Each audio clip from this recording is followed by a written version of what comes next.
Welcome to another episode of Thoughts of a Trillionaire and Becoming a Techno Wizard. Yeah.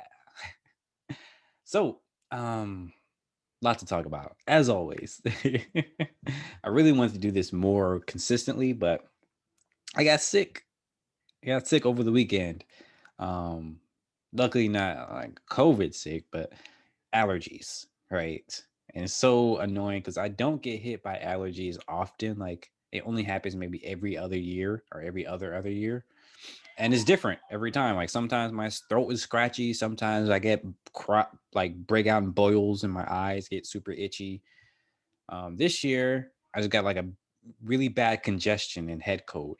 So yeah, I couldn't even look at screens for the last 2 or 3 days. I had to just sit back in bed rest and caught up on some podcasts though. So that was fun. Um, but yeah, overall I didn't get to do much.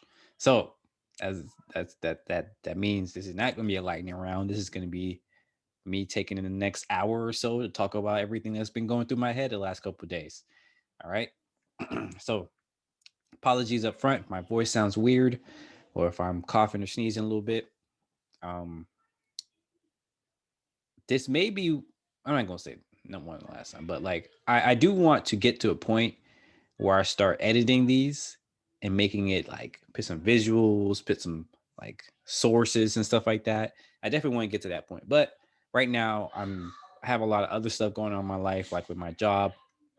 I'm trying to, get better on, making more monies, building my business, at least getting that to a point where it's like an MVP and I have people buying and all that other stuff.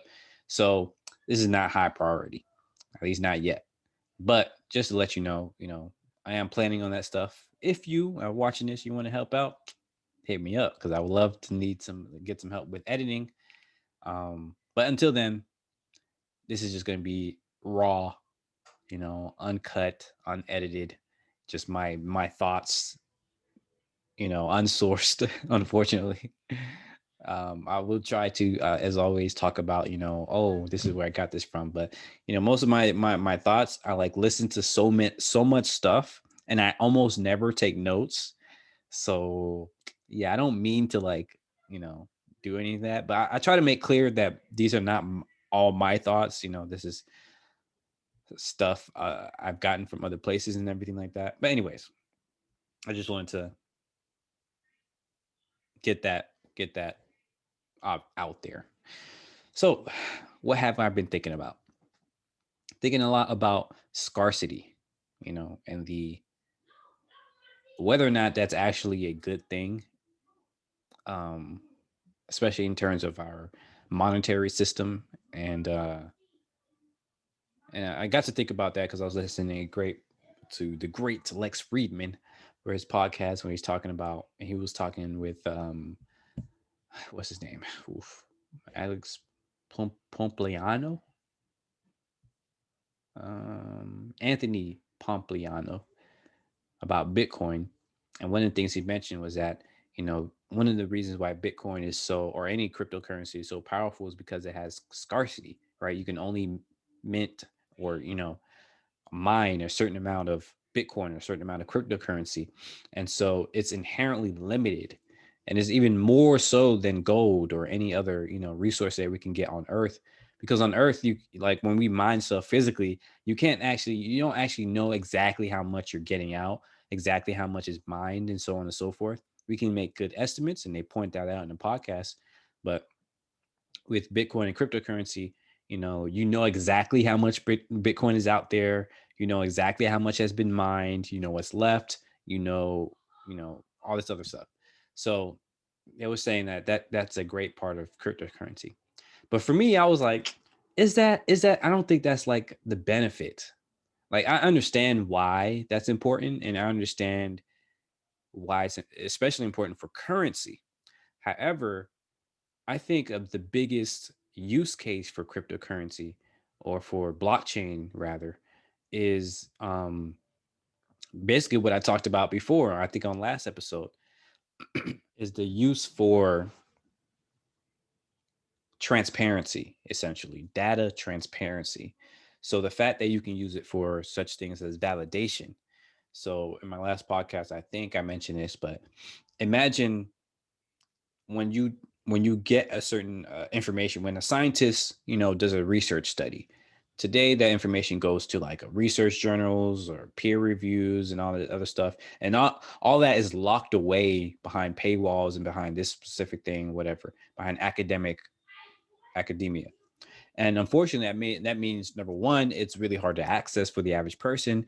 Number two, that that leaves a huge kind of gatekeeping, in terms of who can do research and what gets peer reviewed and what gets out there to the press, because usually, because of that lack of access, the journalism and press and all that other stuff, they have a kind of, I don't want to say monopoly, but they have a better chance of getting first access to that information, and so they kind of can spin that however they want, or botch the spinning, because they may, the journalists or people who are reading these articles and telling the public about it, they may not be as technically savvy in terms of scientific reading, so they might not be able to read through that article as clearly, and and communicate that article as clearly, that research, as clearly as a scientist who did it intended. And so that's how we get all these really bad takes.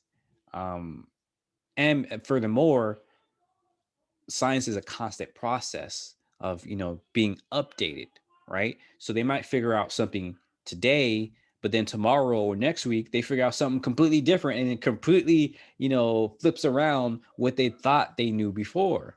And that's a good thing. That's a good thing about science. That's why we make so much progress. But that comes at the cost of communication. So now the people who are communicating science are like, they either don't know, like they don't know something has been updated, or they don't care. And that's even worse, where something is updated and like, I'm not going to talk about that. I'm not, oh, people don't want to hear that, or blah, blah, blah, blah, blah. Right. And so now people they only heard the old thing. Right. And so you have this huge problem there.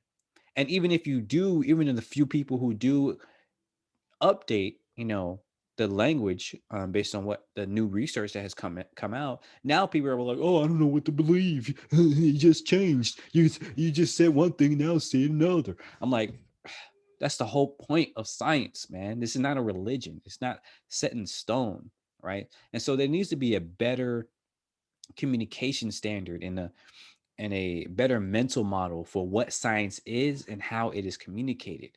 And I think blockchain can do a great job of doing that, right? So long as the interface is clear. So how I think that can happen is such that similar to how a blockchain is mined. So you can essentially have your research, as a block, right? And then when that research gets peer reviewed, that is the work, that is a quote unquote proof of work. So yeah, this is more ideological than computational, but I think it can be applied nonetheless. So you have that blockchain of the research, that peer review is your proof of work or your proof of stake, and that's what changes the blockchain. And because that blockchain is on a decentralized ledger, meaning everybody who has access to that blockchain can now see that change, right? They now see, oh wow, this has been updated, and it's been updated because it's been peer reviewed by 5, 10, 12, whatever people, right? And so that inherently creates a more transparent, scientific progress. And then you can, because it's done from the get-go, right? You, as when you opt into blockchain, the mental model is already set up such that it's going to change over time. And so the mental model for the scientific blockchain, I think, should follow, where when you sign into, science token.com, I don't know, whatever you want to call it, science coin, whatever, whatever this blockchain is going to be called, that this is going to be updated regularly. And you expect it to be updated, and you are looking forward to that. And so it inherently changes the mental model. So yeah, I think that's a huge use case for science. Furthermore, you can even back it up with further. You can try to bring in this security aspect that blockchain, a lot of blockchains use for their security. So tools like Algorand, that was another one that Lex did an interview with Silvio. I think his name is Silvio Michela. What is his name? But he has a blockchain called Algorand or cryptocurrency. Silvio McCallie, and with his blockchain of called Algorand, it's secure, it's scalable, and it's fast. So he's figured out everything, right? All the things that you need for good blockchain. And I'm not going to go into the depths of how it works. You can look that up yourself. Look up Lex Friedman's podcast; it's super great. Um, or look up, algorand.com or whatever the site is. But basically, um, he makes it he ensures that it's secure, right? So that you can't corrupt the people who are voting for the blockchain. And that's super important for blockchain and for any system, really, to make sure that people who are voting on the next thing are not corruptible. So I think that's another huge point that needs to be included in science, because there are and has been moments when the scientific rigor of those tests were corrupted by private interests or even government interests, where they went in and was like, oh, here's what we're going to study, and it's inherently biased from the beginning, where they're going in for a confirmation bias. They're trying to prove this thing right rather than trying to prove it wrong. All right. And so they go in there for a confirmation bias, and that creates this whole suite of bad stuff, like the whole thing with sugar, and fat, the whole thing with from, I think it was the 70s, 80s, or 90s, I don't know, one of those, whenever that started, the whole thing with fat being seen as bad was actually, and has been proven, to be um a factor of the sugar industry. Because you know prior to that, or people will realize, maybe, or starting to realize, that sugar is really bad for you, and so they tried to flip it around, where they did some research, scientific research, quote unquote, showing that fat was the thing that's bad for you. So now everything was low fat. Everything was, oh, fat is bad, don't less fat. And now people they weren't thinking about sugar as much. It's only been relatively recently where we've been realizing that, hey, sugar is actually the bigger problem, and you actually do need fat, right? There's different types of fat that maybe not might not be good for you, but in general, you do need fat, and sugar you need a lot less of. So that set us back in terms of our health by several decades, probably, right? And there's a lot of other cases of this stuff.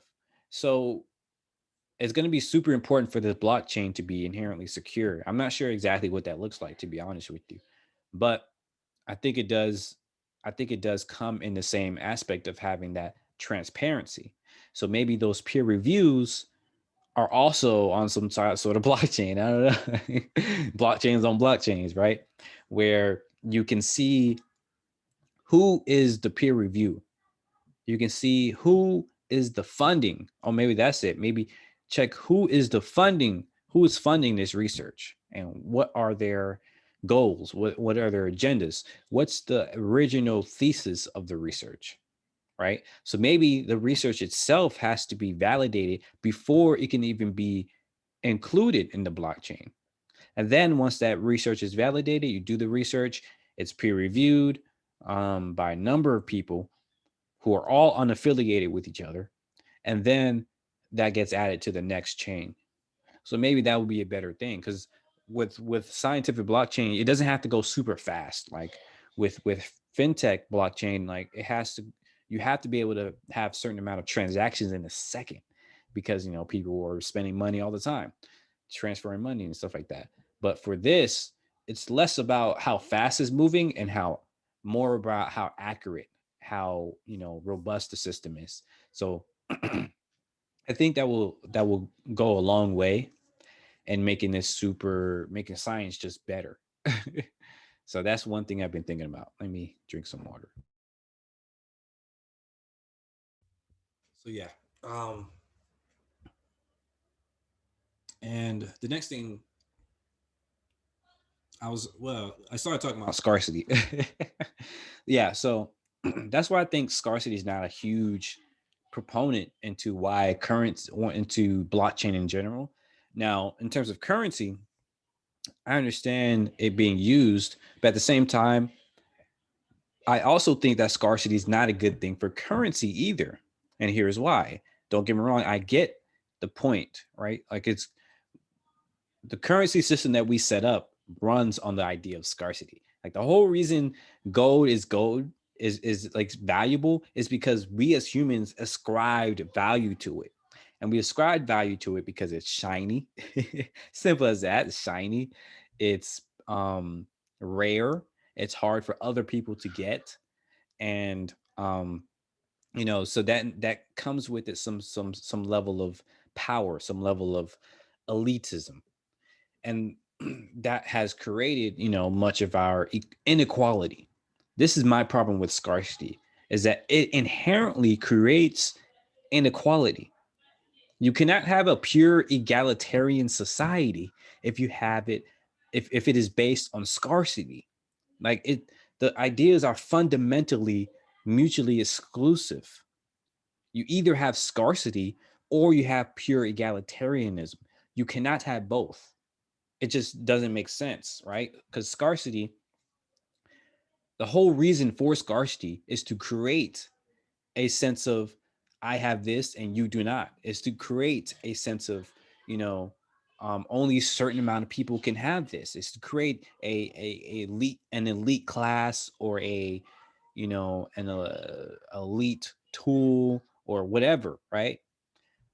We did not have scarcity as humans for a long time. And I've been, as you know, in the last couple of episodes, I've been studying hunter-gatherer cultures, and it turns out for most of human history, for over 200,000 years since we became Homo sapiens sapiens. And I say that because there are other Homo sapiens, Neanderthals, Denisovans, all this other stuff. There's other Homo sapiens, other humans, other humanoid creatures. But Homo sapiens sapiens are us, right? And yeah, ever since we've been hunter-gatherer cultures, right? As far as we can tell, it was far more egalitarian. Why? Because there was no scarcity. Because the land to them was so abundant that the idea of scarcity seemed ridiculous. I can't. I don't think I have a quote ready right here, but I'm gonna badly botch this, but one of the hunter gatherer cultures, when they asked them, why don't you farm or whatever, it was like, why would we toil? Why would we do all this hard work to save up for the future when you can walk up and get the coconut, right? When the land is so abundant with all the resources that we need, right? That was the mentality. And say what you will about planning for the future or whatever you want to call it, whatever excuse you want to make, but you have to realize that our current idea of scarcity and abundance is indoctrinated, right? It's ethnocentric to be basing the hunter-gatherer culture from our own, right? You can call them whatever you want to call them, but it's wrong, right? Basically, you can't assume that they were wrong about the land being abundant, because to them it was abundant. To them, and their future, in their time, for hundreds of thousands of years, the land truly was abundant. Every single day they went out, spent 2 to 3 hours a day, and were able to get all the food they needed for that day. They had far more choice in their fruit. Again, I'm basically saying the same thing every single episode, but I think it's important too, because, and just in case you hear this episode, you didn't hear the last ones. Once again, let me disabuse you of the notion that hunter-gatherer cultures were worse off. We have research from multiple people, from multiple hunter-gatherer societies, that shows that they were more healthy than us. They had more genetic diversity. They had more um, um, it's basically healthiness, but they had more dietary diversity, meaning they ate more things. They had um, more fulfillment, right? They had more innovation. That's right, more innovation. They were more creative in many aspects. They had more spare time. They had more time for art, because they had more spare time. And their religion, their rituals were more egalitarian. They didn't have some, oh, this is the priest and they're the only ones that did this. This is the chosen one and they can do that. No, they didn't have any of that. It was more egalitarian once again. So they had more child rearing, right? They had where they spent more time with their kids. Their kids were more altruistic, were more sharing, were more independent. Like all of these things that we want today in our kids, in our life, in our society, they had. They had all of that. So what went wrong? I think, and a lot of the research is showing this as well, agricultural society is very much like a virus where like especially like the core like the like COVID, right? It took some time to realize that agriculture was actually a bad thing. Just like with when you get hit with a virus like COVID, it takes some time before the symptoms of that virus manifest themselves. And before that time, it takes like maybe 7 to 9 days or whatever before you actually can tell you have the virus, unless you went and got a test, unless you knew you were exposed and got a test. If you didn't know that, that's why it spread so fast, so quickly early on, and that's why we had to do all this lockdown stuff. Because if we didn't, it probably would have been way worse. Um, and we could still see that, like in here in Georgia, you still got people with cases and all this other stuff. I still hear every day, oh, this such and such died from COVID, like a year later after this. But anyways, let's not get into that. But my point is that, like with COVID or many other more dangerous viruses, it takes a certain amount of time to realize that you've been hit with a dangerous virus. And in that time, you can spread it to other people. This is the same thing. We have an ideological virus. That's what agriculture was. And that's not the only one. I think scarcity was another one, but that came from agriculture. So this number of things. I think unchecked growth is another one. Again, that probably also came from agriculture. So there's a number of these things that came from agriculture. And to further the metaphor, it took hundreds, if not thousands of years for the Neolithic revolution. And this is, once again, you can look this up, I have it. Let me see if I can pull it up. One of these studies, but they were doing a study showing that the Neolithic revolution wasn't really, like, when they say revolution, they mean just a radical change. It wasn't actually a quick thing. It took thousands of years between 10,000 and between no 15,000 and 9,000 years ago is when doing that whole process, right? That's the that whole span of time. So 3 to 4,000 years it took for multiple societies to switch from hunter gatherer to agriculture. And much of that time, they actually can show that people went back. There were multiple cultures who realized, oh, this is not good. And they went back to hunter gathering. Right. So it wasn't it wasn't progress. It wasn't straight, oh yeah, this is better. I'm going to explain why, at least in my theory so far, or based on reading all this research. But let me see if I can pull up the specific one. Um, I'm trying to be better with this, the notes and citations and stuff like that. Because in my head, people can always just Google it. If I found it on Google, I feel like you can find it too. But I know it's hard to find this stuff, especially if you don't know what to look for. That's another reason why I want to start my business. Is it is hard to do good research. Um, but let me see. The DNA of Ice Age people. That was a good video.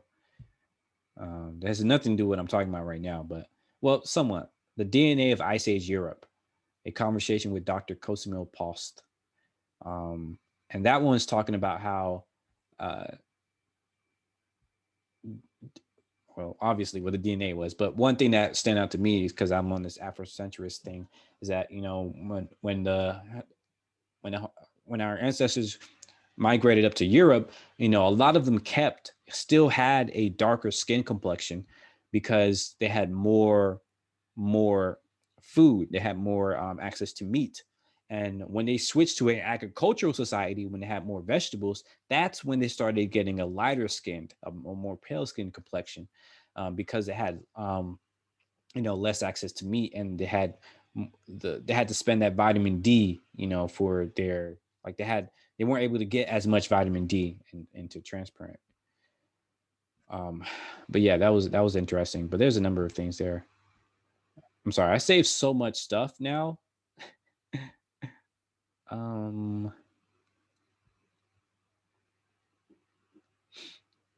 anyways, I don't know. I'll try to put it in the notes if I remember. But so my idea for why this has changed. So for why we went with agricultural cultures is because it seemed like it was improvement, right? Food is not just agriculture; they call it also food production. There was this research that showed that food producers were less egalitarian than hunter gatherers. So people that fished, for instance, was also a food producer, because it wasn't, fishing is not exactly hunting. It's like you can stay in one spot and just get a whole bunch of fish, and you can store that fish for later, right? People who started, putting like little staple crops in their area and behind by their house, or their entire community, right? Those small agriculture farms, those early farms, those became more or less egalitarian. And um and by egalitarian, I mean, the first and foremost, they can point out that many hunter gatherer cultures tended to be more matriarchal or matrilineal, meaning they would stay with their mother or their mother's family, um, while food producers will go with their father or their father's family. And part of that could be, again, this is still early research, so the why is not very clear yet. The why as to, why they became less egalitarian is less clear. But my kind of idea on it so far, based on my research, based on my logic, is that, number one, when you bring resources together, right? When you hoard resources, because that's what you're doing here. When you hoard resources, it changes your mentality from the land is abundant, everybody has access to everything, and to it creates a power structure into, oh, I have more than you, right? And in hunter gatherer culture, anytime you hunted better or you got more resources than another person, there was no, like, different cultures did it differently. Some cultures, they hunted, and the person who crafted that arrow, that was the one who owned, quote unquote, owned the meat. So that meat would go to them. Other cultures, they would just share it with everybody. As soon as, it doesn't matter who hunted what, it just goes in the pot, whatever. And I told you before, they had the making fun of the meat. So if you, whenever you hunt it, you got a big, hunt, whatever, you got a big game. They didn't congratulate you. They weren't like, oh yeah, good job, yeah, you awesome. No, no, they was like, I don't know if this is gonna be enough for us. This seems so skinny, whatever. And again, once again, the reason for that, and I love saying this, is that they had to humble people. It said, when a big man or when a young man, does his first kill or whatever, does his first game, he has a big head. He begins to think that he's better than other people. And so we humble him to make sure that he doesn't actually kill somebody else, right? I'm terribly destroying that quote, but that was such a beautiful idea. And it's something we see every single day nowadays, right? When you get your pride gets in front of you, you become big-headed, right? And it's so easy for people to become arrogant and prideful and all that stuff. So if you no longer have that culture, right, where you're being humbled, where you're having to share everything that you have, that inherently creates a more individualistic, and I say that in the bad terms, because again, hunter-gatherer cultures were very individualistic. Like they didn't just do whatever you told them to do. They had their own ideas for where they were going to go, what they were going to hunt, whatever, right? They were way more individualistic than most of us today. Like they can hunt for themselves, they can, clean, cook, all this stuff, right? But they always knew that they lived in a community, in a group of people, in their band, and they lived and died for their crew, for their group, right? But today we have this idea that um, individualism means everything is for you, for me, for just the person I am. We think that's what individualism means. That's not what individualism means. That's selfishness, right? That's being self-centered, bullishly so, arrogantly so. In reality, the best part about individualism is being a free thinker, is being able to make your own choices and being self-sufficient. And I don't mean self-sufficient and I mean that you don't need anybody else. I mean that in the terms of, you can make your own choices for yourself. You don't have anybody telling you what to do, right? You don't need anybody telling you what to do. A lot of people today, they need people to tell them what to do, right? Or else they won't do it, or they don't know what to do, right? We see that so much today. But these hunter gatherer cultures, they had nobody above them. There was no manager, there was no boss, there was no chief, none of that. It was completely egalitarian. If they wanted to go hunt at a certain place, they had to go, convince the group, I think this is where we should go. And people would be like, maybe I agree, maybe I disagree, whatever, right? But and when you begin hoarding resources as a food producer, whether it's fishing, making crops or whatever, right? You begin to hold power. And because you're not being humbled with, oh, you need to share that, or oh, it doesn't really matter, right? Like humble yourself. When you're not being humbled, that pride, it just builds. So that pride of, oh, this is mine. This is what I created. And so of course it's going to be less egalitarian, because once that power structure kicks in, now becomes way harder, because now you created a difference between the people who have a lot, are usually more healthy, stronger, and they can give out, they can they have that power structure, right? It's obvious. Like if you have more corn or whatever, more fish than other people, then people have to come to you in order to get, what they need.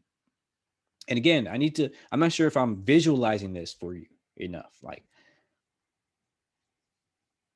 in my head, it works like this, right? In the hunter gatherer culture, everybody gets what they need on a daily basis. Everybody gets what they need on a daily basis.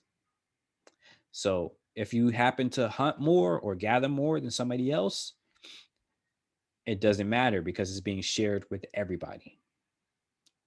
Every time you begin to get prideful, you get humbled. And so your happiness is not tied to some pride. Your happiness is not tied to whatever. It's tied to being your free agency and your belonging in the community. When you begin to um, hoard food, hoard resources, right? Two things happen. On one side, you begin to have more than other people, to the point where either you can't share as much or you don't want to share as much. Maybe because you put in more work to hoard, right? Maybe because you actually did put in a lot of work to, get all that fishing, and nobody was there to humble you. It's like, oh man, you did put on that work, but I don't know if it will be enough for all of us. Those fish seem skinny, right? There's nobody there to humble you, to bring to knock that pride down a few notches. And so you just happen to, build up that pride for weeks on end, right? Or whatever. So now you really do have something to you feel proud about, and you want to protect, because that's just a human thing. That's an animal thing, right? You have those resources. You have a bunch of fish for yourself, or you have a bunch of crops that you got for yourself, and now you want to share that with your family, right? You can't share that with everybody because then all that work will go to naught, right? Um, but now you get to choose who has access to what. Um, and because you can choose, you can go a whole week or so, without having to actually go out and work anymore. Maybe you spent the first week getting all that food, and the next week you don't have to do anything while other people are going around going this and that and the other. And if a famine hits in that time, you might have lucked out. You might have lucked into the idea of you having all the resources. There was a famine or there was a drought or whatever, right? So now the people who usually hunt and gathered, who usually went into forage, they are out of luck. And so you can be like, oh, I got this extra fish. And so people have to come to you for it, right? And so now you create a power system, power structure where you have that resources and they don't, and they have to come to you for it. It creates pride. And this happens more with males than females, might I add. This is a known thing, right? Like something in the male mind, creates a pride thing. I'd love to see some neuroscience on that. But in a lot of these hunter gatherer cultures, they humbled the man, the male, because they had that pride is more often. Or maybe it was just, maybe it was the act of hunting rather than the male or female thing. Maybe it was because when you're foraging, you know, when you're gathering, when you're getting nuts and berries and stuff like that, it's a little bit more communal, maybe. Like maybe every day you're talking to these people, you're working together to go out and get this, that, and the other. You're getting the same amount. But when you're hunting, even though it's still communal, you're still with one little group. It's usually maybe one person who does a kill, right? You do that good throw, boom, it's injured, it's bleeding out. If you did it real well, you can kill that beast in one hit, and so that one person gets to kill. So yeah, I went to get some more water. So yeah, that one person gets to kill. I mean, like, oh man, I did that, right? I did that. That's nice. So of course, it's like that action is just inherently gives you more endorphins than getting a little berry here, a little berry there, here and that and stuff like that. Don't get me wrong, you do get endorphins for gathering stuff. Like if you ever did a look and find thing or Easter egg thing, I think it gives that same feeling.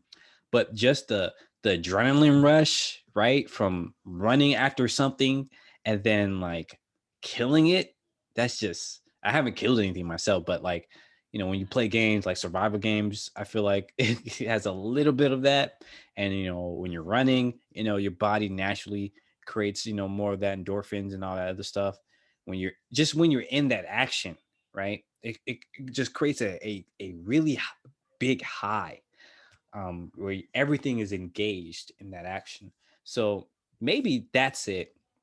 And maybe it's both, right? Maybe because males were more often to go hunting because they had, a stronger upper body, then that created that, maybe that fed into, the genetic disposition of kind of reinforcing that, because it's never one or the other. It's never only nurture or nature. It's usually both, right? So maybe the behavior of hunting, over time created a disposition for males to have more of that, um, pride, or more of that high from doing that sort of effort. But again, I don't know. I may be completely wrong. So that's just me kind of thinking through it. It doesn't really matter too much. The point is that whatever did happen, happened. And what happened, what had happened was, as agricultural societies became more common, all these bad effects started happening, started accruing, right? And it wasn't instant, right? It was over time, where over time they noticed Agricultural societies tended to be shorter, tended to be,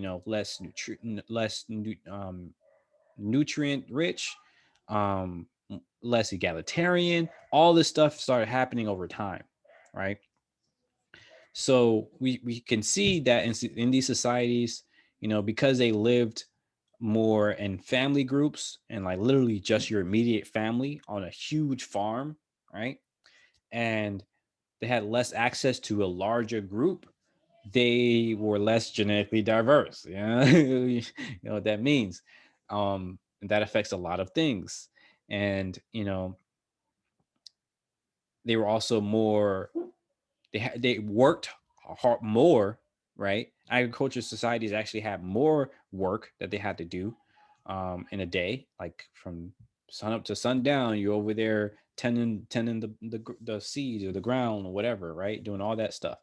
While in hunter gatherer cultures, they only spent maybe 2 to 3 hours, hunting and foraging and all that other stuff, and the rest of the time, well, you had another 4 or 5 hours for like preparing stuff, cooking, cleaning, um, um, yeah, preparation stuff, right? And the rest of the time was socializing, was doing art, was thinking, right? And so this idea that it was thanks to agriculture that we started doing art and doing higher ed, doing math and all this stuff. That's false. A lot of that dates back to hunter gatherer cultures.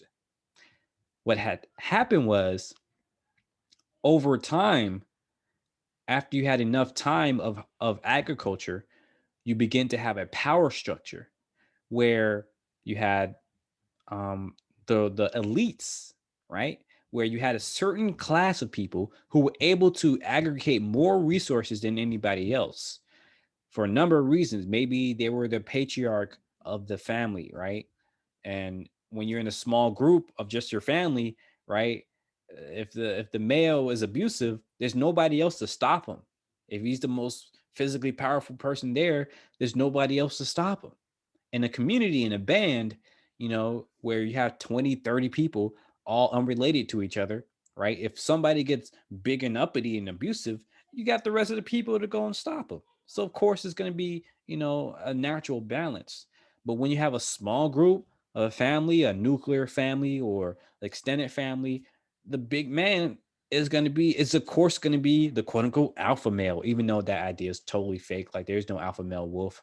And interesting enough, that the scientists who originally found that, this is one of the ideas I came up with the blockchain. Like the scientist who originally came up with the whole alpha male thing, he realized his mistake and he went back and tried to fix it. He's been spending like 20 years trying to fix that mistake, trying to show that there is no alpha male wolf, right? And that's another reason why blockchain updates, blah blah blah, is so important. But anyways, the point is that there's no alpha male, but there are in a lot of mammalian, with a lot of mammals, I think with a lot of other animals too, there's a there's that clashing, right? There's a clashing of males where, where either when the sons grow up, right, the big male would try to push him out of the pack or would try to fight them or something like that, right? For mating rights. You see this all the time with different types of males, but it's not an alpha, right? They're not in charge of the group. That's the thing that people don't get. There's just because you're bigger doesn't mean you're in charge or anything like that. They just tend to have a an advantage when it comes to um mating, when it comes to competing for mating.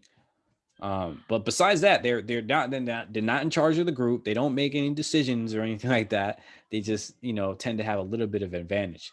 But it's not always the biggest person that wins, right? It could be the faster the one or the one that was a little bit smarter in how they went through it or whatever, right? So yeah, when you have a group, the strongest person, if they get abusive, that's especially important for humans. I'm not sure if other animals have like this abuse system. Well, I think that's a problem with intelligence, like because dolphins, they're abusive, you know. So it might just be a thing with intelligence. I want to look at the research on that, but I don't know.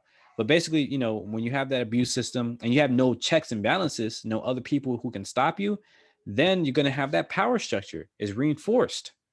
So now you have somebody, you can collect all these resources and you have somebody there who is physically stronger than anybody else. Nobody can actually stop them, right? Nobody can check them, nobody can humble them. And so of course that pride gets out of control. And so now that person becomes a patriarchy. That person becomes the head of the household. And now they can when they communicate with other people, they probably have the same thing, head of household, right? And if they don't, well, this person has the head of household person has more resources behind them, right? They didn't have to share with their whole family group if they didn't want to. So they can have more resources to trade with or to barter or to compete with or whatever, right? So maybe they get that creates a system, a self-selecting system of this head of household works with another head of household rather than with an egalitarian person, because you got to realize egalitarian hunter gatherer cultures did not fail. They were not unsuccessful. They were extremely successful for hundreds of thousands of years. They only failed, they only lost due to humans, due to other humans in agricultural societies. That does not mean the agricultural society was better. They were simply more aggressive. That's another thing that we see in the research. Hunter gatherer cultures tended to be more peaceful. And again, that is somewhat subjective. Um there is some nuance there, right? Like what is peaceful, right? I mean that to say that we can actually see that hunter gatherer cultures had less fighting between other bands, right? As far as we can tell today. And they likely had less infighting between themselves, at least violently, that we can tell. Like we haven't seen a whole lot of people, a whole lot of hunter gatherer skeletons that were dead that died due to blunt trauma or due to some weaponry or some obvious fight with another human. There's only like a handful of those over the whole 100,000 years of all these creatures, and maybe we haven't been looking enough. That could be it. But we definitely can see a whole lot of mass murder, basically, of death and between agricultural societies, right? The Neolithic period also saw a uptick on war. Again, it makes sense why, because there's more at stake.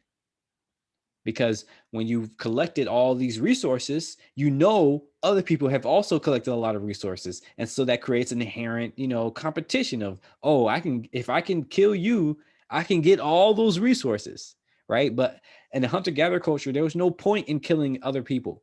They didn't have more resources than you. They lived just the same as you, right? And you were all just vibing together. Like, yeah, you saw another band and they, if anything, they did gift giving. Yes, that's right. We actually see this in these hunter gatherer cultures. Some of them built towns. Some of them built towns where they came together to give gifts or to do rituals. We see this.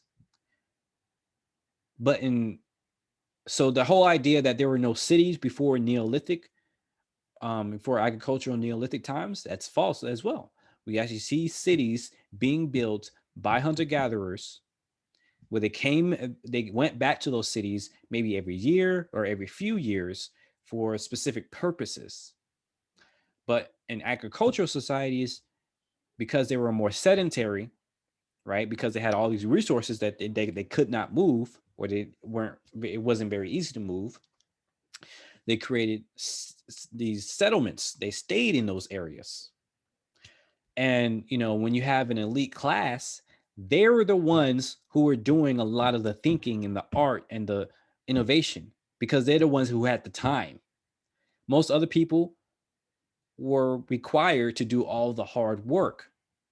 So for the vast majority of people in agricultural societies, it was very much like today, right? Where you had the working class who didn't have much time to be doing all this other stuff, right? To do all this thinking and art and all this other, you know, what we call today first world or whatever.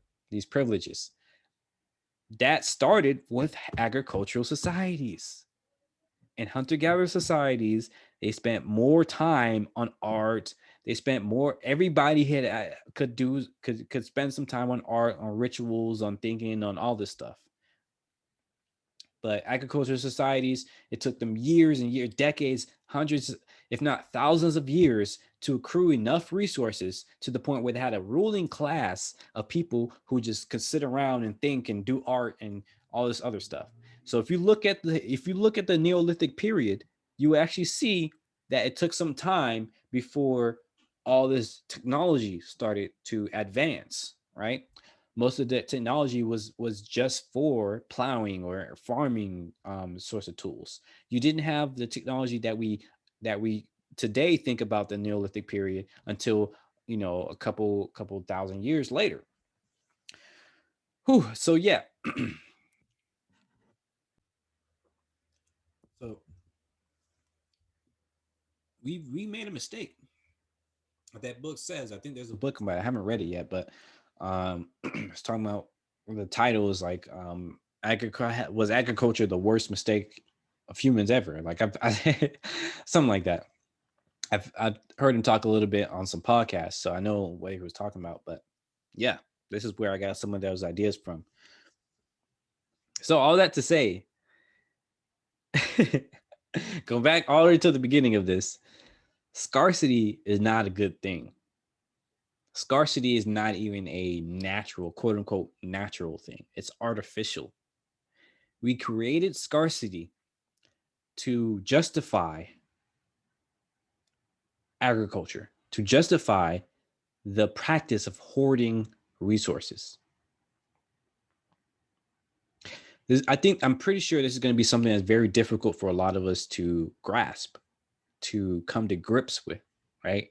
It's hard for me as a person who loves technology and all this stuff that we have today. It was hard for me for a long time, and because I heard this idea probably 2-3 years ago.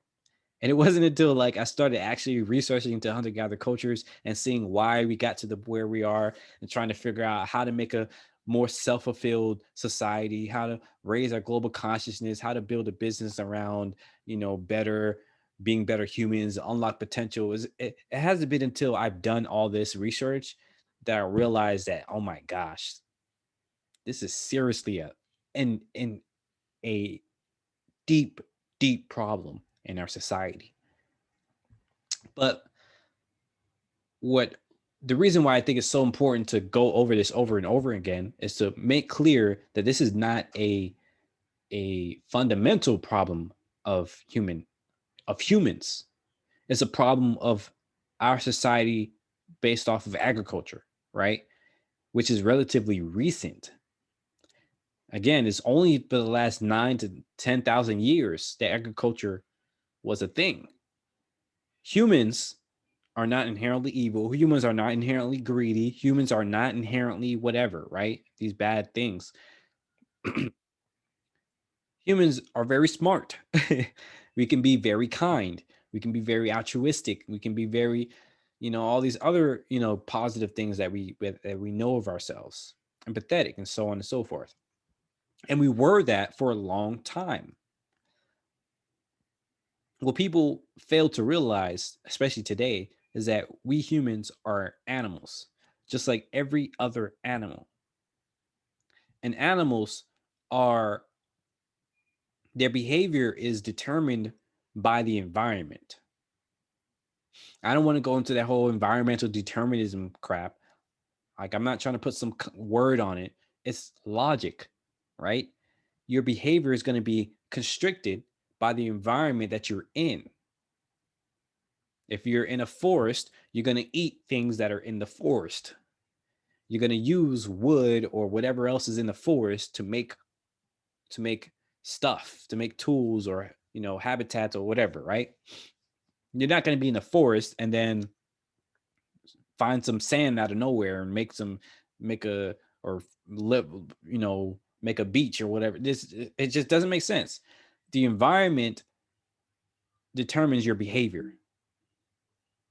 However, this is why I don't like the idea of environmental determinism, is because the idea itself, like we came up with the definition. Like if you look up the definition of environmental determinism, it's a straw man.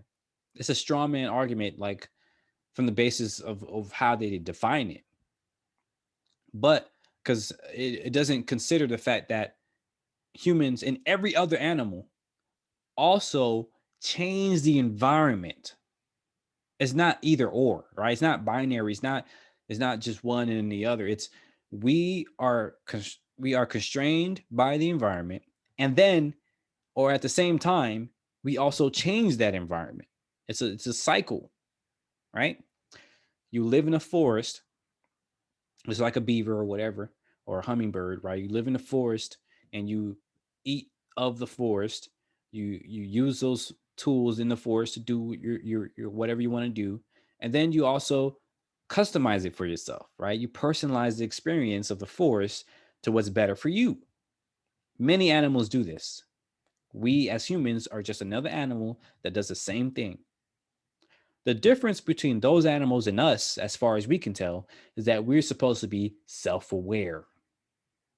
Is that we can look in the mirror, we can look in the reflection of the water and notice that this is us. This is not a different animal. This is not some other thing. This is us. We can look at an object and we can think about that object.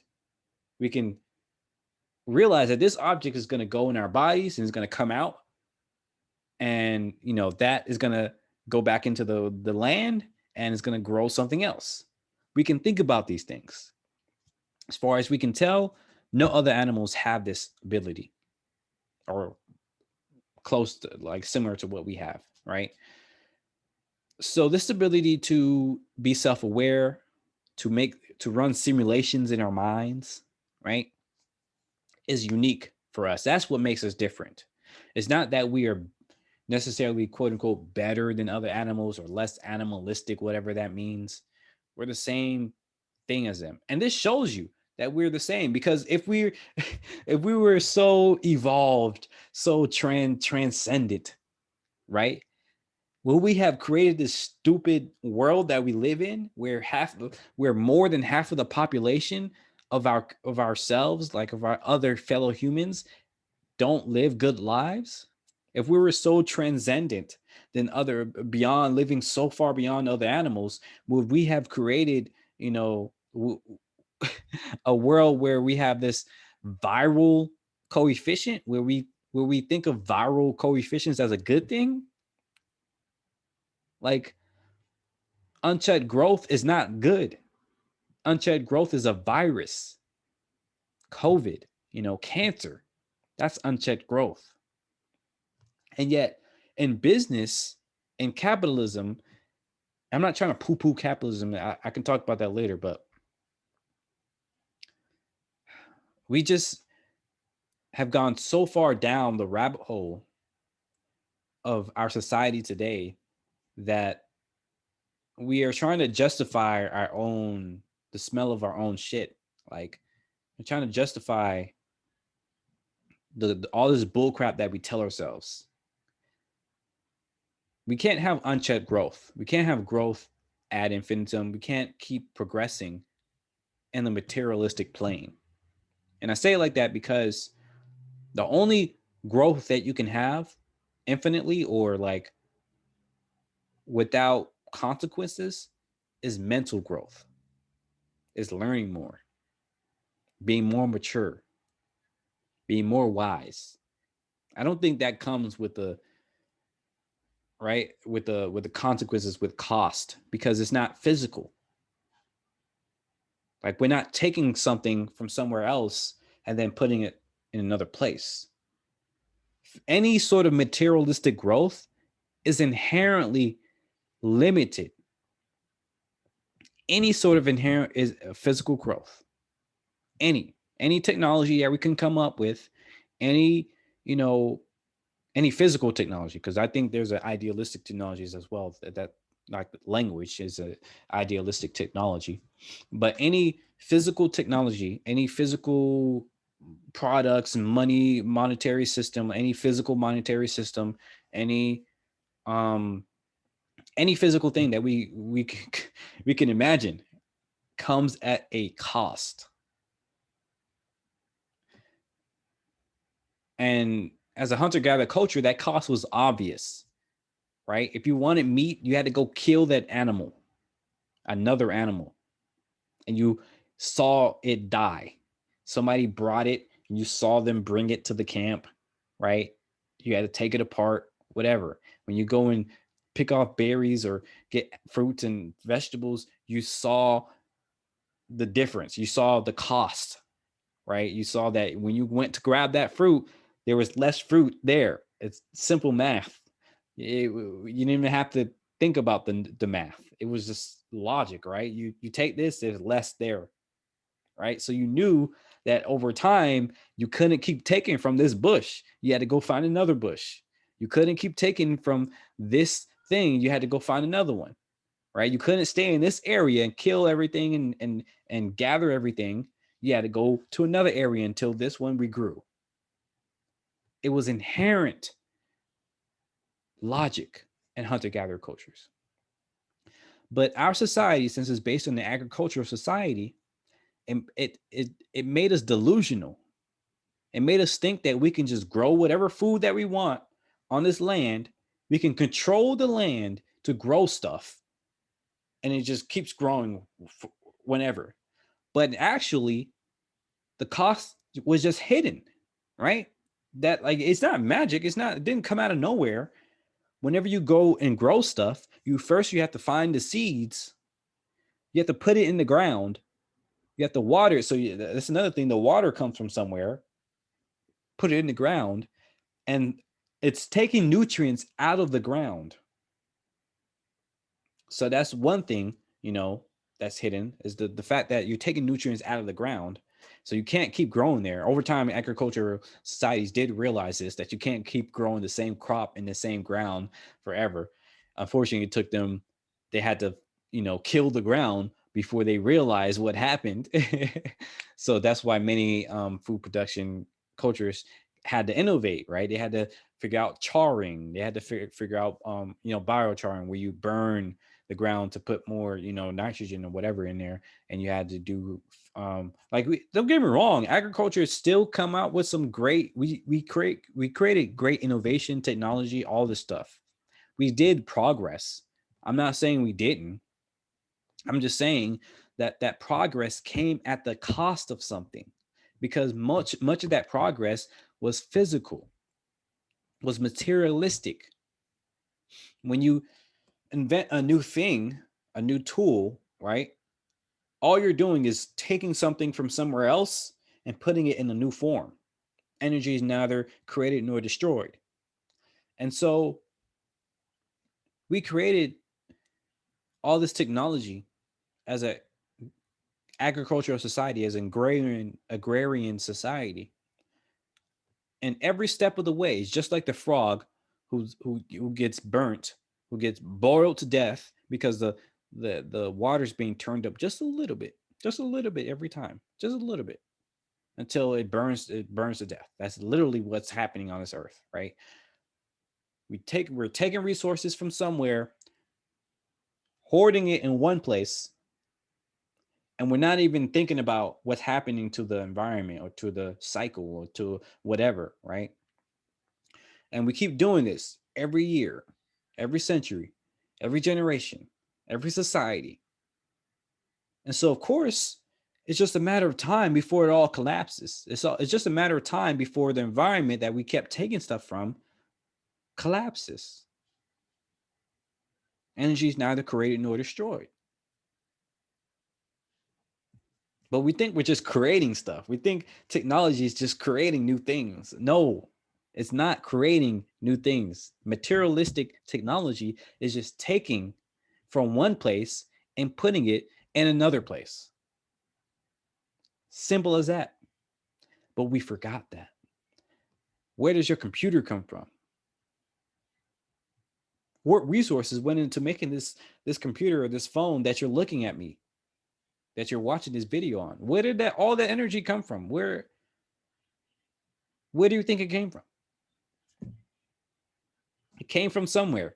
Somebody had to mine these resources out the ground. Somebody had to put in the sweat equity to build this up. Somebody had to, drive it to whatever, all this other stuff. There's so much that goes into it. And most of us have no idea, of that cycle.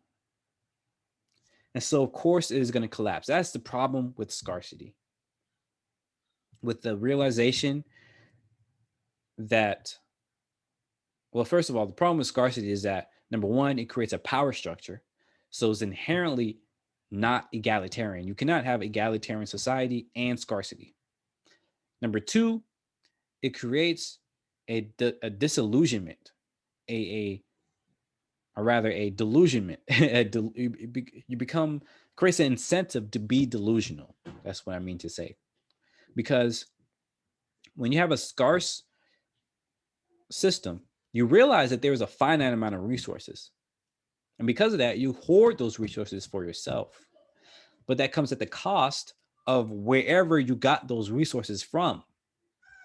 And because you're not thinking about how those resources will be replenished, because to you it's scarce. It's not that much. You have to get it now, or else you won't get it, or somebody else will get it, or else it will go away, or whatever, right? And so it creates an incentive for you to not think about, it being replenished, or even if you know it's going to be replenished, it creates an incentive for you to take that for yourself. The means of production, right? Control the means of production. Yeah, that's an inherent, thing of capitalism. You control the means of production. You get this land where you found those resources, and you're in charge of that thing, right? But it still creates an incentive for you to think about, how can I get more profits? How can I get more of this resource now? And think less about, how can I replenish the land? Because replenishing the land takes time. And as capitalists love to say, time is money, right? Time is not scarce. It's infinite. It's made up. We made up time. Other cultures, especially hunter-gatherer cultures, like even many African cultures that were not hunter-gatherers, but still had a similar relationship to time, they did not see time as Europeans do, as the Eurocentric view, where it's linear, where it's partitioned into minutes, hours, days, years. Many African cultures, and I believe I taught this a couple in a few episodes, maybe like a year ago, I don't know. But African cultures, some Asian cultures, they see time in different ways. So many African cultures see time as a cycle, as going out of your head and into the back of your head, right? Where, you know it's going to change, but it's always going to come back to, you know, to your memories, to where it was before, right? Because it's a cycle, right? You have wet season and dry season. You know it's going to be a different season coming up, but it's the same season as that happened before, right? So in those societies, people know, quote unquote, know that time is infinite, that time is abundant, where there is no time lost if you're just sitting around, because that time would just come back when the sun goes up. The sun goes up and comes back down. It's a new day. You can do the same thing that you just did. It's an inherent thing. And people, you can poo-poo that if you want. You can have your Eurocentric or your ethnocentric views on that, but that's subjective. Your view of time being scarce, of time being limited, is subjective. Because time itself is a human construct, first of all. Yes, there is cause and effect, but the measurement of change, right? The measurement of change, that's what time is. Measurement of movement of change is subjective. No other animal, you don't see any other animals, trying to count their clocks or whatever. They're trying to make clocks or anything like that, right? It's a useful invention. It's a useful technology, but it is subjective. Every culture has their own idea of time. So, no, time is not inherently scarce either. That is, once again, a proponent of agrarian societies. But because agrarian societies saw everything as scarce, then it creates inherent anxiety and it creates more aggression because now you have something to protect. You have to protect your time, protect your resources, protect, this limited stuff that you have today that somebody else can take from you. In an abundant society, it doesn't matter if somebody takes from you. Because tomorrow you'll be good. You'll get not about getting even, is that you can just go hunt something tomorrow. You can go find something tomorrow. You never go days starving. That's another, mistake or misattribution.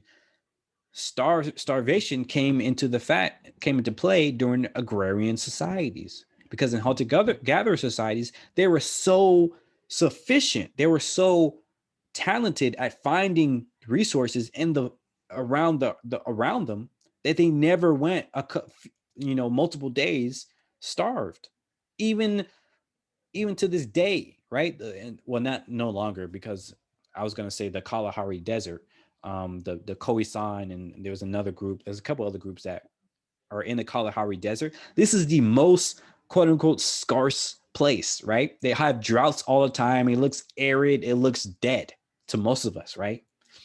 But to these hunter-gatherer cultures that lived there, that actually were able um to live, to thrive there until the 60s, until the 70s, until the Diamond Company went and started mining up their entire stuff and pushed them out the land and all this other stuff, right?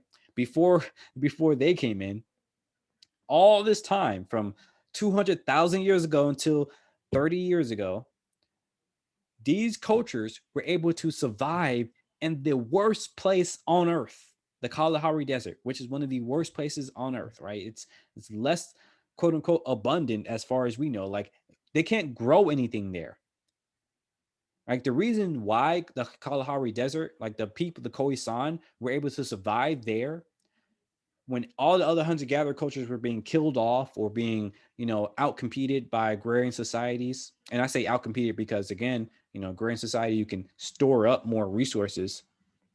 And so people would look at that and you'd be like, oh, we can do that. So they would want to do that. It's just like a virus, right? Like it's not obvious that this is a bad thing until you stored up a whole bunch of resources and then you realize, boom, a famine hits and now you're out of luck. Or boom, a super bug hits and then you're out of luck. Boom, a disease hits, then you're out of luck. Boom, right? All this stuff happens only in agrarian societies. But in the Kalahari Desert, they couldn't grow anything. The land is so infertile, you can't grow anything. But these Khoisan people, they look at that land and they see a Walmart, they see a Sam's Club, like they see hundreds of things that they can eat and hunt and all this other stuff, and it's easy for them to just, oh, that's what we can eat, that we can do that, we can, right? It's literally like a Walmart to them. Like they see exactly what's useful, what's not, what's going to feed them for the day, and so on and so forth. And they actually did, again, this is research. I'm not coming up with this stuff out of nowhere. You can look at this research. It says when there was a during the drought of South Africa, last century. Oh, excuse me. The Khoisan people ate, I think, almost double their calorie intake, almost double. While the other South Africans living in the cities and so on and so forth, they were starving during the drought. So these Kalahari people, the Khoisan and so on and so forth, they knew how to make use of the land. They knew how to adapt no matter what. right? It was only other humans, other super aggressive humans, that destroyed their way of life. So some people might see that as a, oh yes, humans are so great, right? No, that's a virus. I say that because it's so apropos right now, right? If cancer or a virus can go in your body and proliferate, are we going to say that's a good thing? Just because it can proliferate super well? Just because it can kill off your entire immune system in a matter of days? Or worse, it may take a month for it to kill off your entire immune system. And meanwhile, you infect your entire family. And then after that, everybody dies. Is that a good thing? Obviously not. Obviously not. That is the problem with agrarian societies, with this idea of scarcity, is that it seems like a good idea, or it doesn't seem harmful, right? It doesn't obviously seem harmful at first glance, or at second glance, or at third glance. It might even seem good, like a good thing, right? There are plenty of viruses on this earth who do the same thing, like an amoeba, right? They infect their host. They go through several ones, but one of them, I think, no, I think multiple of them do this, where they affect the host, and then they go in that host's brain and make that host go to like another, like for instance, when they affect a fish, right, or a snail or whatever, right, whatever the smallest one is, and they go to that brain and make them go to the place where the next predator is, and they like shine it's like they make their eyes shine different colors, so it's very attractive to the predator, to other things to come and eat that thing, so that amoeba can grow can go to the next host, and it repeats that process, right? That's a similar thing that we've done with scarcity, with materialistic technology. It's an idea, it's a virus that has infected us, and it makes these shiny tools, these cool things. It's like, yeah, do more of this. And meanwhile, just infecting more and more of us, destroying the few of us left that could have survived in a world without, materialistic technology. And now it creates a society where most of us can't even imagine going back, where we might not even be able to go back, because we've changed the environment so much, where the earth wouldn't be able to, you know, be sufficient for 7 billion humans.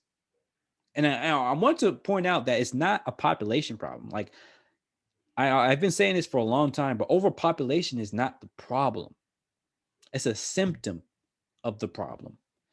And I say it like that because if you just try to solve or fix, cure a disease or a condition, whatever, by just, you know, attacking the symptom, you're not going to solve the problem.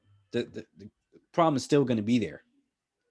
That's how a lot of our medicine works, where we, attack the symptoms and say, oh, you got a headache, take this pill. Oh, you got, inflation, take this pill. But those are just the symptoms. And then you still have the problem. You might even have more problems now because they had side effects.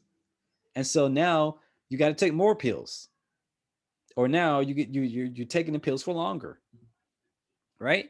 And so you have to ask yourself, is this actually solving the problem? Like, why do I have headaches? Why do I get this? Why am I coughing? Why am I whatever, right?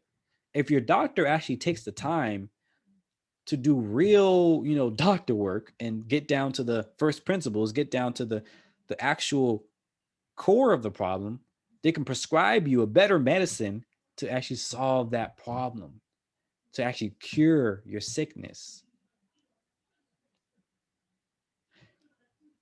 But in our society, that's not what we're doing. We in our society, we kind of think of it as normal that we solve the symptoms. Like people will say, "Oh, it's a symptom, but you can solve the symptoms to make you feel easier, and then you can solve the problem." But the problem with that is that we've incentivized our entire infrastructure, at least in America, to solve the symptoms and never go to the core issue, never actually cure the disease.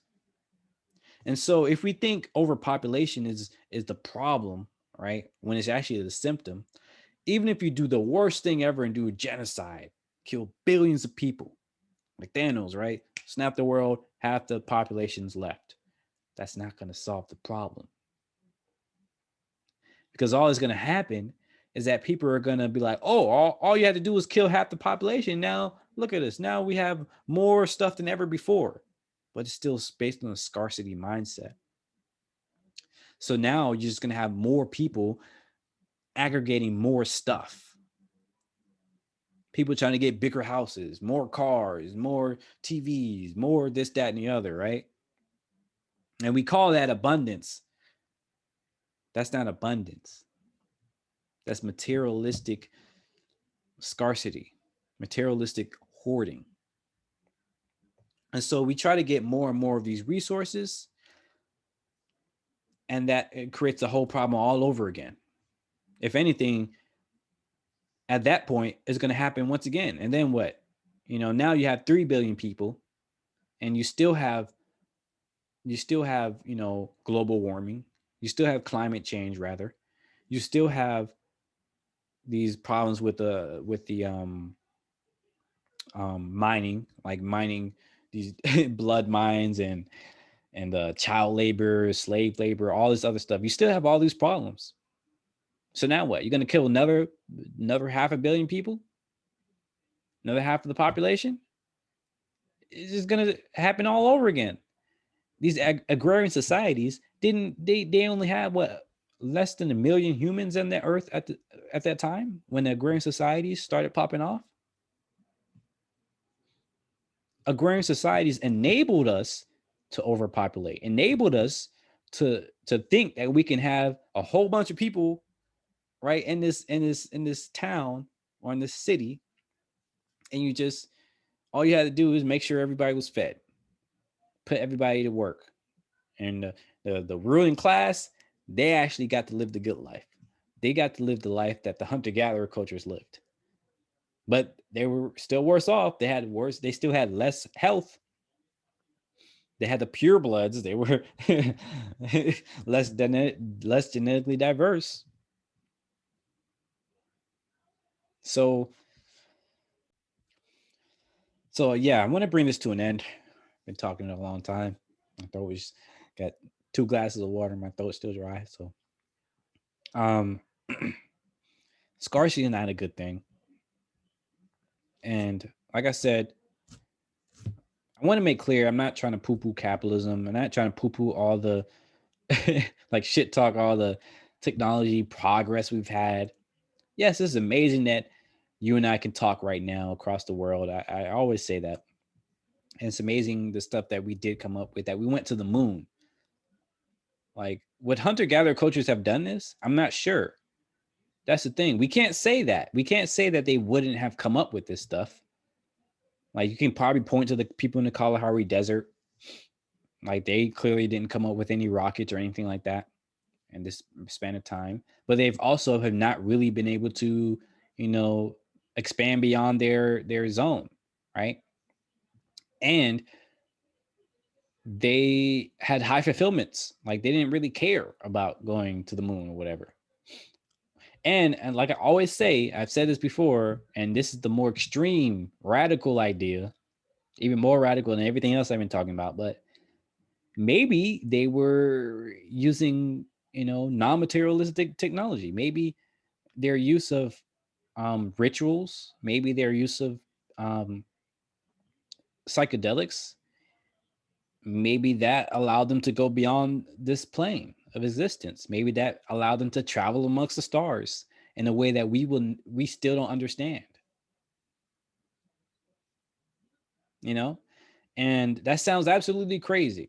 I'm not gonna say it's not, but we have to at least think about these things, because especially now with our science, we're coming up to a part where, I said it before, we're realizing that space and time is not fundamental, meaning that we look up in the sky and we see stars, but all that could be a simulation. All of that could be, you know, just a made up part of our brain. all that could basically not be quote unquote real. So this progress, this achievement of going to the moon and going to Mars and going beyond the solar system could be the same thing as being proud for you going to the moon in Roblox, or or Valheim, or playing a video game like, oh yeah, see, I did this. But be like, okay, that was good that you did in the game, but what about real life, right? So maybe they figured out that these rituals or these psychedelics or whatever actually allowed them to go beyond the matrix, beyond the simulation. I don't know. I don't know.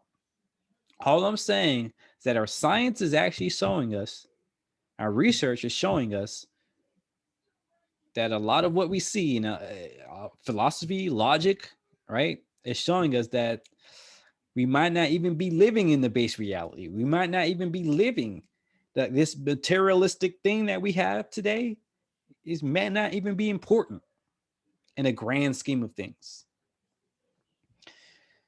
So we have to think twice before we assume that we are making good quote unquote progress.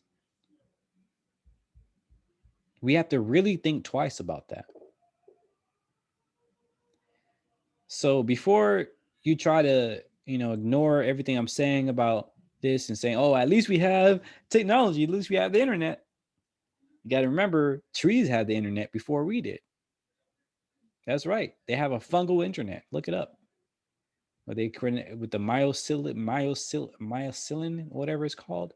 They have these fungus connections between different trees, and they actually share information where they actually show, hey, I'm this is low on resources over here, and this is has more oxygen, or this has more stuff in the soil, and they exchange, those resources based on what is low or what is high in the different trees and the fungus.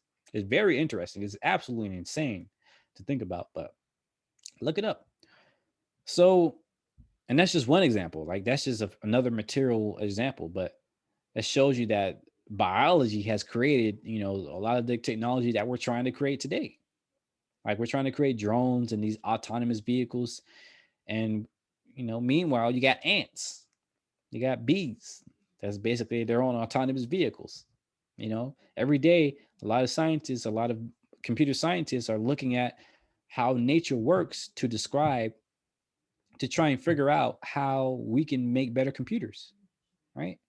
And another example is biophilia, biomimetics, is a realization that humans are not meant to live in the habitats that we are living in today, right? You hear that, you see this in zoos, where in the 1990s, they realized that, it's not good to keep a gorilla in a cage. It's not good to keep a lion in a cage, right? That lion, that gorilla, whatever, becomes depressed. It becomes, really messed up, unhealthy. It's very inhumane.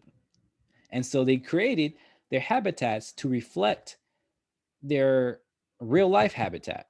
That's why we have these zoos today. We have these wide open expanses for lions and these huge, trees where gorillas and monkeys and all that can go through, can swing through the trees rather than just being little fences and little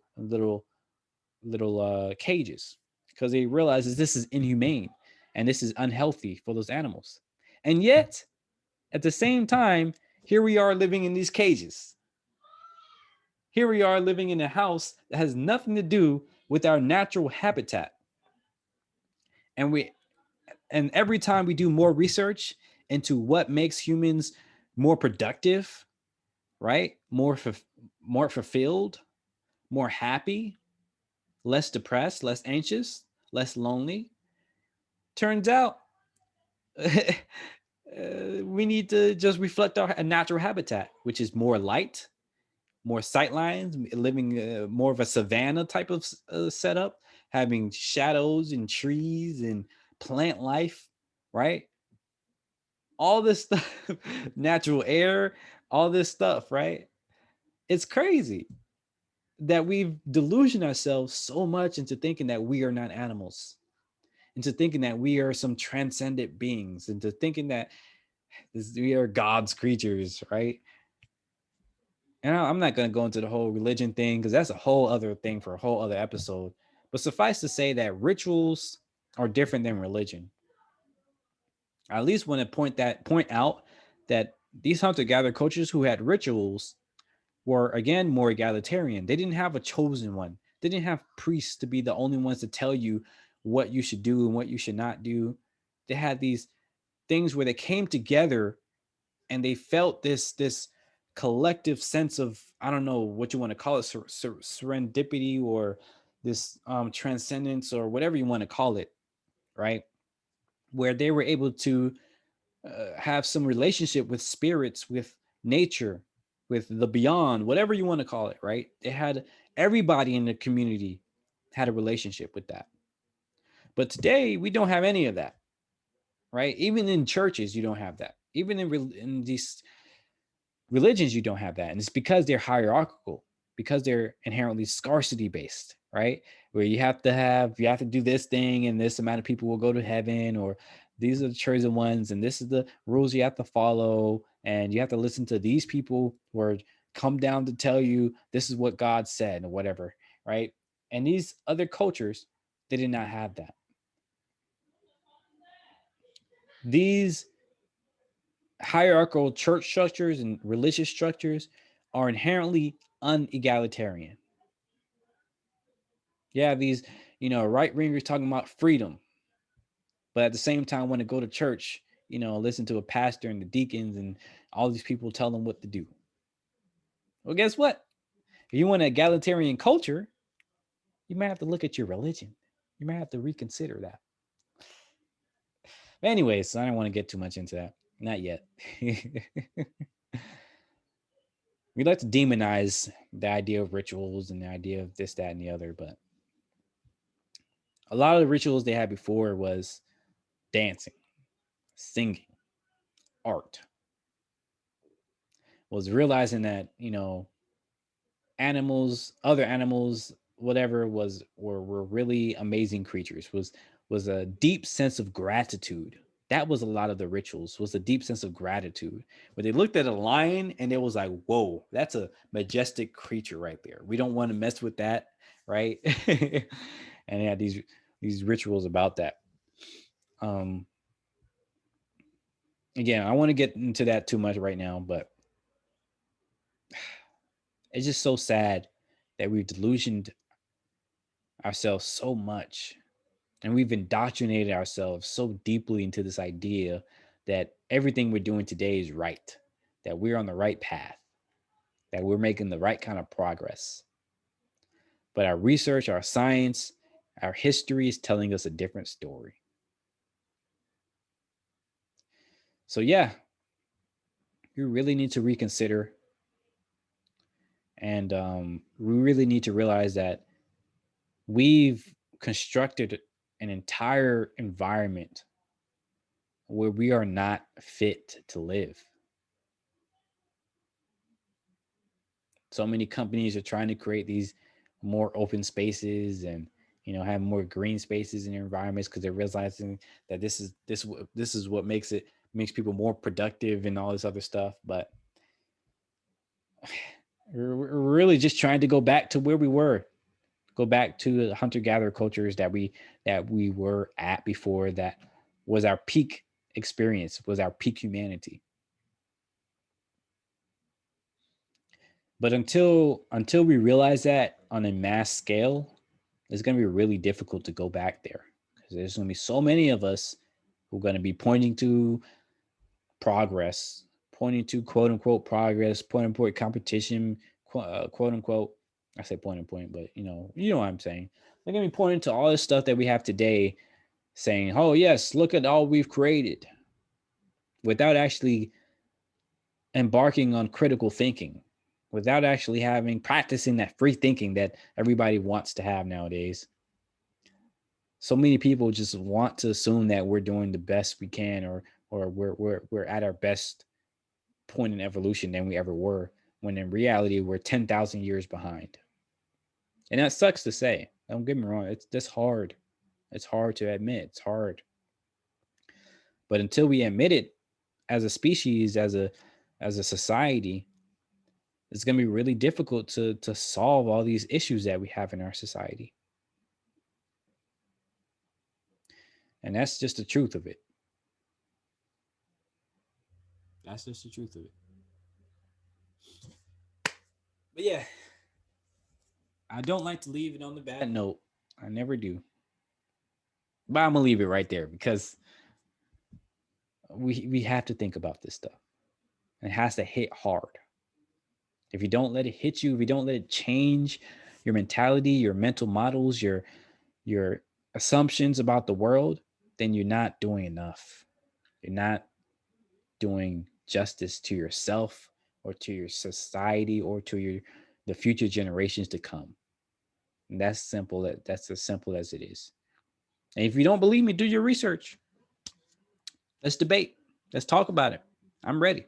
I want to make some videos with visuals and showing all that research for you and stuff like that. But right now I'm just talking. Right now I'm just getting this out of my head, sharing what I've been doing, sharing what I've been researching, sharing what I've been learning in the hopes that other people will learn alongside with me, in hopes that I can document my learning process to show that I have not been on this way forever. Like just last year, I've been talking about, yes, let's make some technological progress. Last week, I was talking about, yes, let's build a business on this, that, and the other. But now I'm realizing that, I don't know, my business might have to be something different than the business. Maybe I have to be a hunter gatherer. I'm trying to figure out how to make my business into a hunter gatherer culture. I'm trying to figure out if it's possible to build a modern day hunter gatherer culture that is a quote unquote business that is able to get investment, but at the same time is breaking out of this whole idea of scarcity and this whole idea of um of agrarian society and elitism and all this other stuff. I'm wondering if it's possible to break out of the system from within the system. I don't know. People say no, you can't. People say you can't change the system from within it, but I don't know. Because the truth of it is that we can't try, we can't not try to, and we can't burn it down. That's another thing. There's people that be like, burn it down, let's start over from scratch. But the problem with that is, number one, if you never actually learned why you're burning it down or what you're burning, then you would never solve the problem. It was once again the same problem as overpopulation. If you just destroy the whole system, how are you going to learn from your mistakes? They burnt Atlanta down three times or something like that. It's still plenty racist, and that's one of the worst parts about history is that there's so much that has been burnt down, that has been destroyed, that it's way more difficult than it should be to learn what happened because people wanted to go burn it down. People wanted to go pillage and do all this destructive crap. You have to learn from history if you want to make true progress, if you want to make a better future. If you burn the system down, if you burn the whole thing down, are you actually learning? What have you learned? What are you going to rebuild? What are you going to build? Tell me that first. If somebody can explain to me what they're going to build and how it avoids all these issues that we created over the last 10,000 years, I'll support you and let's burn the system down. But until then, don't. Put your pitchforks away, put your torches away, and let's learn. All right, let's learn. Let's do some research. Let's look at analyze the systems that we have today. Let's deep dive into how we come up with these problems, and let's strategically figure out how to humanely, if not work backwards, at least practice shoot, what's that word? Ishenga, or that's not the word. The golden vase principle, or broken vase. I have to do this one because it's so beautiful. Where the Japanese culture, where when they break, the vase and they put it back together with gold, and it looks even more beautiful. Shoot,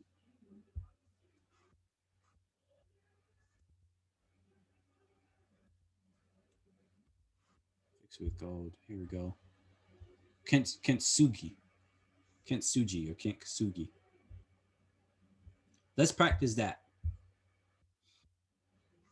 We've already broken our society plenty enough.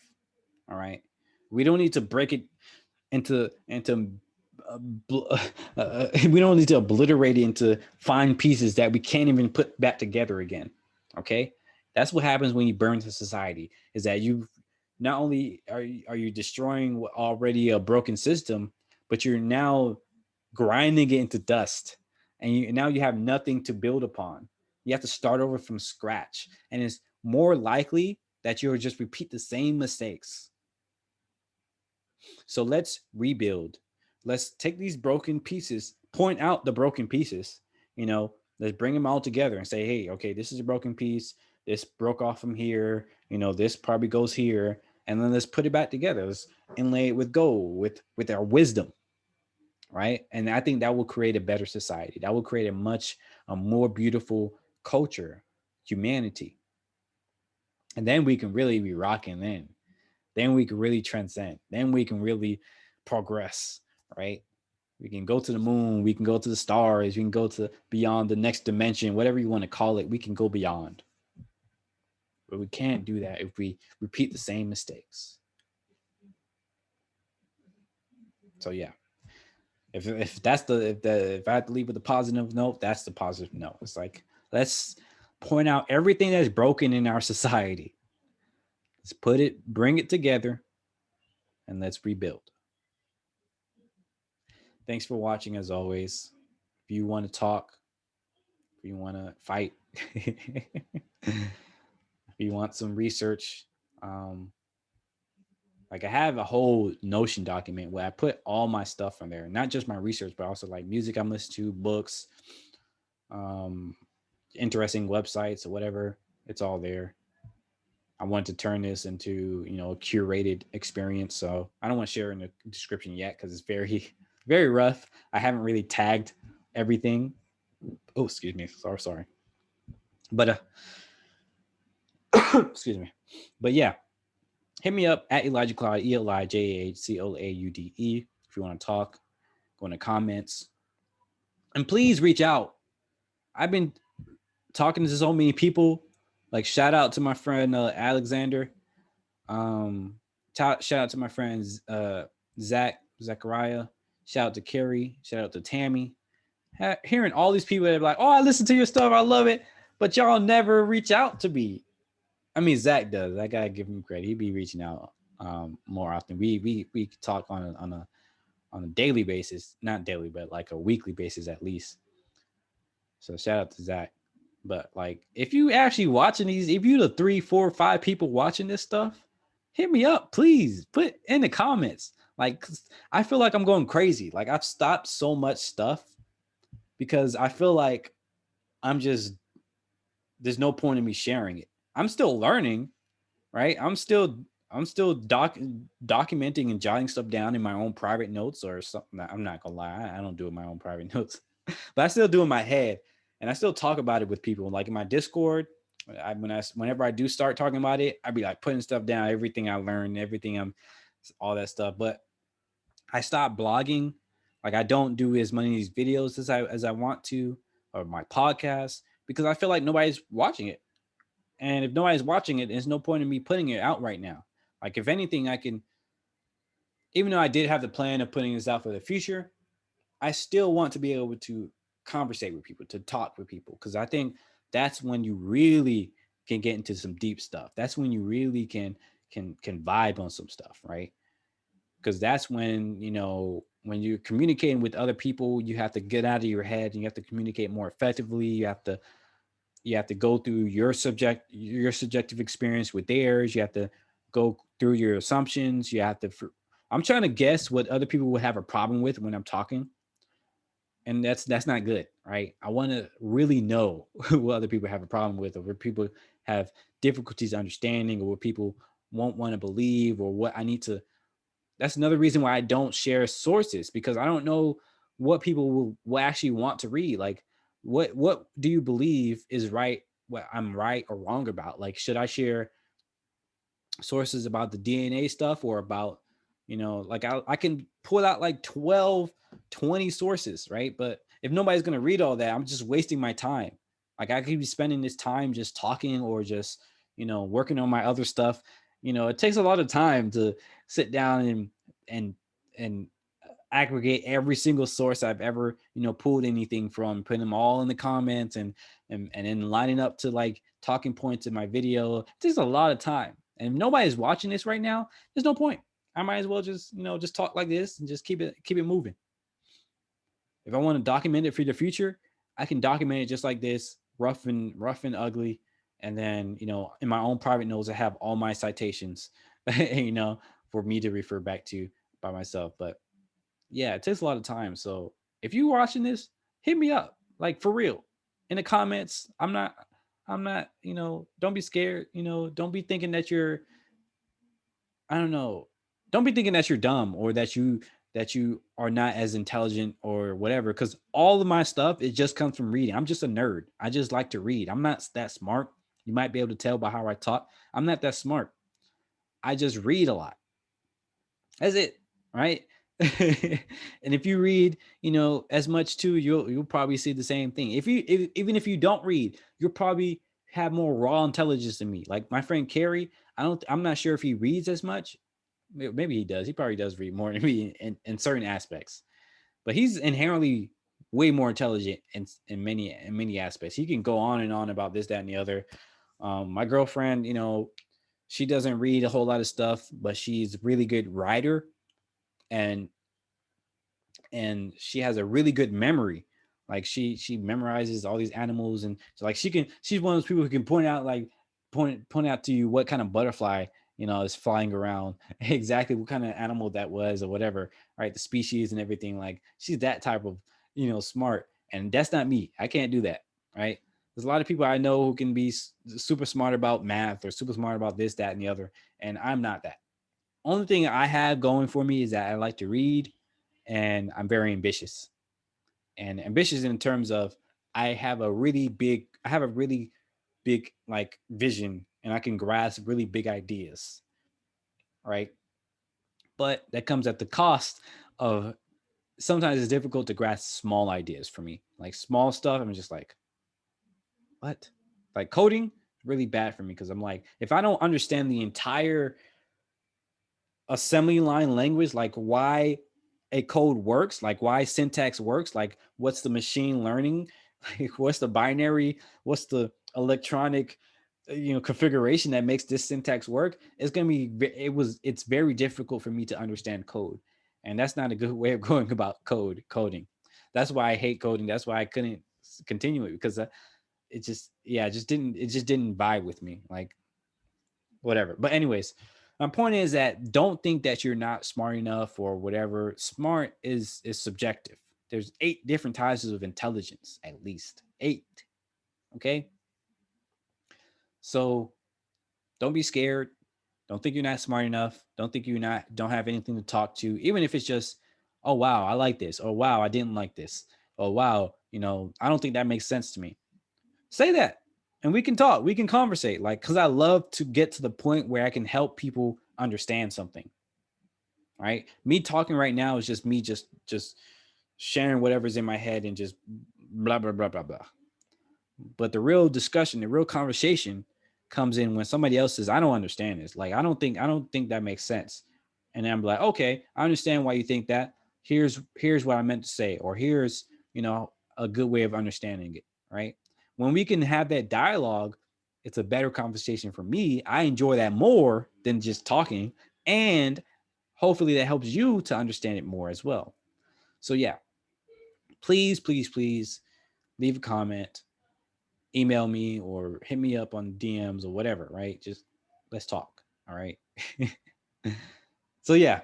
Anyways, if you manage to sit through this 2-hour conversation, thanks for watching. Thanks for listening. And have a good day.